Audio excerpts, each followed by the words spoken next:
What can you tell us, independent of the three we already know cannot play, what can you tell us about availability? We're still waiting on Pep Biel. He trained today. He's done a full training session. So we're just going to see how he's reacted to that. If he can train again tomorrow, then he'll be available for selection. Probably from the bench, though, not to risk to start. So he's in. Harry Toffolo's back on the grass, running and doing some ball work, but not trained with us. So we're more hopeful for him for the Philadelphia game. So the hope for Pep would be 30 to 45 or 15 to 30. What do you think? I don't know. He's done his first training session today with us. He felt good today. He's on some new medication, which has helped, and he trained okay. But we've just got to see how he reacts to that. How would you graduate the decisions you have to make with the three guys you have to replace, the two midfield and obviously on defence? Well, we've got players that can come in. Obviously, them three players are going to be a miss to us. Our player of the season last year, our captain, and and BB, who covers the most ground out of the whole of the team. How the two yellow cards were given, I don't know. In all honesty, my understanding of that is my understanding of this decision making and the inconsistencies between the decision making flabbergasts me at times. But we're all going to miss them, and now we've got to put some other players in, probably who haven't had as many minutes as we would probably like. But it's their chance to get some minutes now. With the midfield, is it as important as putting the best three midfielders on, or the midfielders who fit the individual characteristics, like what you want, like one holding or two attacking or three flat? How do you go? No, it'll be probably ones that I see that we'll need for the game this weekend. Who can control the tempo of the game, who can give us some legs as well. So because that's what you're going to miss with BB. Westy is controlling the game. So look at the players that we think can give us that. You've always said if you're good enough, you're old enough. Baye Coulibaly is obviously coming on your first team. Is he someone you're looking at either from the start, or is it a bit too soon for him? He'll be in the squad for sure, whether that's the start or be on the bench. We'll look at it. But he's been training with us for the last few weeks, and he's been training well. It might be a bit of a gamble to throw him straight in, since he's just been playing the next Pro League and not with us. We've got Eric, who's played games for us this season. We've got Nikola Petkovic, who knows what we're about. He's been with us for the last 2 years since I've been here, so we have got ready-made players that can come in. In terms of how that game kind of broke down, I know you said that the red card kind of changed the way the balance of the match went. How do you go about trying to compartmentalize what went wrong there, but also knowing that maybe the performance wasn't necessarily as bad as the scoreline dictated? I said after the game, the last two goals, I didn't even show them in the debrief of the game, because that wasn't what the game was about. I showed three moments. The first moment was our goal. The work that we'd spoken about, dragging their centre forward short to go up, back and through. We got a little bit of fortune with their player, but we broke through and scored a good goal. First 22 minutes was really good. And then we've had to go and play 90 minutes with 10 men.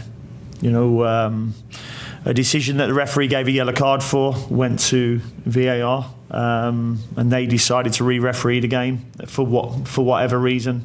I've still not had that explained to me. I'd like it to be explained to me, because the referee's made a decision that their player's not going to get on the end of the ball, so he's giving me a yellow card. So why we're re-refereeing the game after, when nobody knows if he's going to get on the ball, because he never touches the ball. But after that, it's always going to be hard against 10 men. And as I say, almost 90 minutes, because of the injury time that was put on as well. It became a tough game.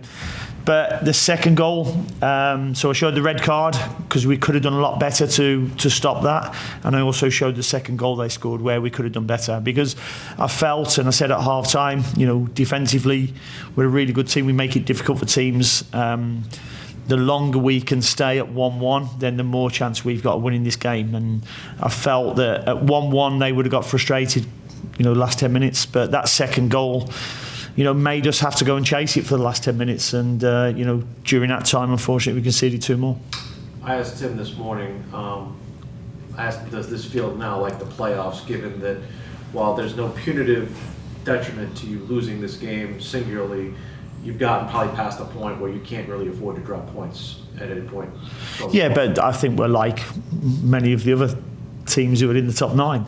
None of us can afford to drop points, so we're all going out and playing, the same way. But we've done that for the last 12, 13 games. We've had to gain points. We've had to go on that run to be where we are in the league now, and. I feel a little bit hard done by, I must admit, with the last 2 results and the way they've turned out. And I've always said to you, moments change games. And, we've had 2 moments in 2 games on the spin that have changed the game that we haven't had an awful lot of control over. So you have to respond to that. And, I said to the players, I hope it lights the fire underneath you, like it's lit under me now. Yeah, I know you go into games and you train throughout the season in case you go down to 10 men. Mm-hmm. So when you evaluate, like the yellow cards aside and everything, but just how your team attacked and defended in those moments based on training, like how did you evaluate that? We were okay. The second goal is a killer for us because, I have 2 different ways that I like to go. If I'm chasing a game, I'll go 4-3-2 and play 2 centre forwards and. Have the 3 cover the width for the pitch in midfield. Whereas if we're not chasing, then I'm okay defending in 4-4-1. And that's all we needed to do at 1-1. And I didn't think we would get opened up. And unfortunately, we gave a soft goal away, which then I thought, let's stay in that. And then last 10 minutes, we'll change it and go and chase the game a little bit. And, unfortunately, we conceded 2 late goals, which the 2 late goals are neither here nor there. Yeah. Gianni's going to be the most experienced player in terms of this season in your midfield in this match against DC. Any conversations you've had with him in terms of how his role changes? How do you see him as maybe being a leader in the middle now? No conversation. He knows how we want to play. He knows what we want to do. The players that will come in as well. Eric's got a load of games under his belt as well, so he understands the game. He's very clever. He knows how we want to play as well. So that doesn't bother me so much. And go and do your job is the thing I would say to Jibril. Go and do your job, and that will set everybody else on the right foot. DC lost 6-0 to Philadelphia. I mean, for them, you might expect to see a lot of new players out on the field. How do you prepare for a team like that when they've had so much potential change? Yeah, you've got to give them respect, that's for sure. I saw the 6-0 defeat. I also saw the XG after, which was 1.7, 2.2. So there was only half a goal between the 2 of them in XG. So I saw one of the Philly goals where I think a shot came back, deflected, hit the lad and looped over the goalkeeper. So, it was probably a lot closer game than a 6-0. So we don't take too much into that. But, they've got a new manager in charge. He'll be wanting to look now towards next season.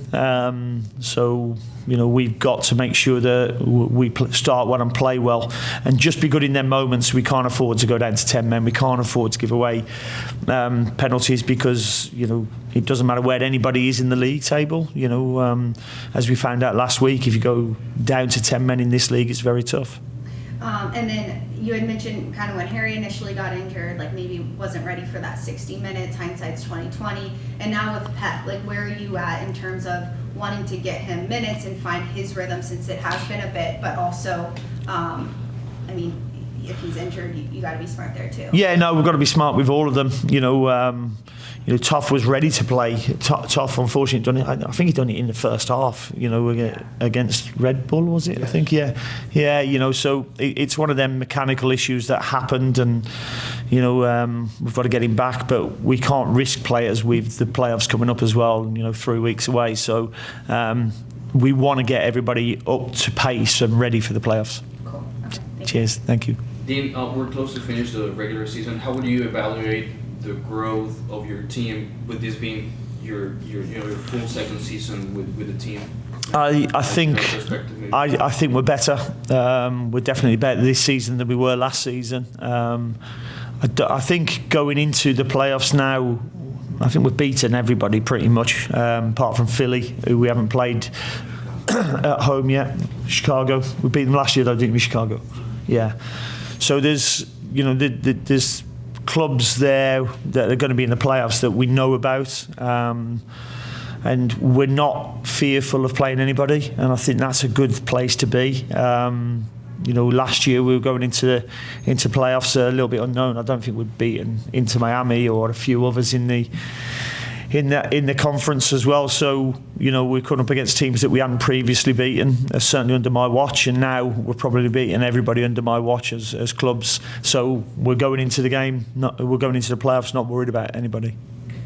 For Saturday's game, who will be your captain, team, Reem, Kalina? What's the conversation? It'd probably be Tim. Yeah, I haven't spoke to the players yet, but looking at the players we've experienced on the pitch, probably Tim. Carol?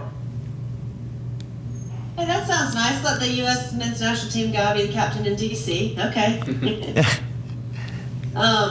Just wondering about Pep. If you had Westy and Bronco, would you be more likely to rest him? I think Pep probably wouldn't have put himself forward as quickly. If we had the other players, available for the game. Again, I'm frustrated that they're not. Westies, I think, has been done 4 times for dissent by word or action this year, and I've seen and heard what he's said at times, and I've seen many other players do that throughout this season, and the officials have not been consistent with the yellow cards or the cautions that have been thrown around, and maybe he has to get a posher English accent in how he talks to people. I think just in sheer numbers alone, you're limited in the midfield.